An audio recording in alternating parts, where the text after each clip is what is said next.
26 मे 1971 दिल्लीच्या पार्लमेंट रोडवर SBIची एक ब्रांच आहे. तिकडचे चीफ कॅशियर आहेत वेद प्रकाश मल्होत्रा. आता यांचं शिक्षण काही असं प्रचंड उच्च शिक्षित ते नाही आहेत, नॉर्मल शिक्षण आहे, पण तरीही प्रचंड मेहनत, चिकाटी आणि त्याहीपेक्षा खूप जास्त डीप असलेली त्यांची लॉयल्टी. ह्यामुळे ते हळूहळू अगदी लोएस्ट पदाला जॉईन होऊन हळूहळू करत ते आता चीफ कॅशियर बनलेले आहेत त्या बँक. त्यांना सकाळी साधारण 11-11:30च्या सुमारास एक फोन येतो. तो फोन असतो PN हक्सर यांचा, जे इंदिरा गांधींचे प्रिन्सिपल सेक्रेटरी होते. त्यांचा फोन जेव्हा ते घेतात तेव्हा नॅचरली पंतप्रधानांचा सेक्रेटरी आपल्याला फोन करतोय म्हटल्यावर कुठच्याही माणसाची जी रिॲक्शन असेल तीच मल्होत्रा यांची पण होती. त्यांनी फोन उचलला. PN हक्सरांनी त्यांना पहिल्यांदा सांगितलं की तुमच्या आजूबाजूला आता कोणी असेल तर त्यांच्यापासून तुम्ही दूर जा किंवा त्यांना खोलीच्या बाहेर पाठवा, कारण मी आता तुम्हाला जे सांगणार आहे ते आपल्या देशाच्या दृष्टीने अत्यंत गोपनीय स्वरूपाचं आहे.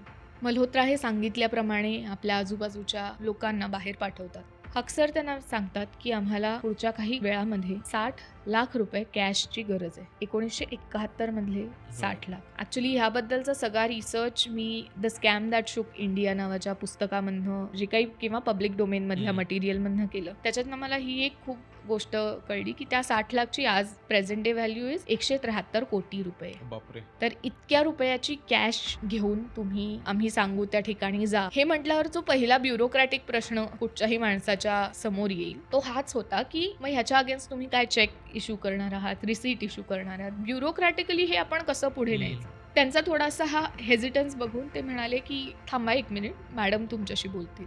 पुढच्या काही सेकंदात तो माणूस आपल्या भारतातल्या पंतप्रधानांशी बोलणार होता. काही सेकंदातच इंदिरा गांधी स्वतः त्यांच्याशी फोनवर बोलल्या आणि म्हणाल्या की आम्हाला आत्ता अर्जंटली 60 लाख रुपयाची गरज आहे आणि हक्सर सांगतील त्या ठिकाणी त्या माणसाला, तो आमच्या विश्वासातला माणूस आहे, त्यांना अर्जंटली तुम्ही ही कॅश द्या आणि कोणालाही याची वाच्यता होणार नाही हे याची काळजी घ्या. त्याच्या पुढच्या काही प्रोसिजरल गोष्टी आहेत त्याची काळजी आपण लगेच घेऊ.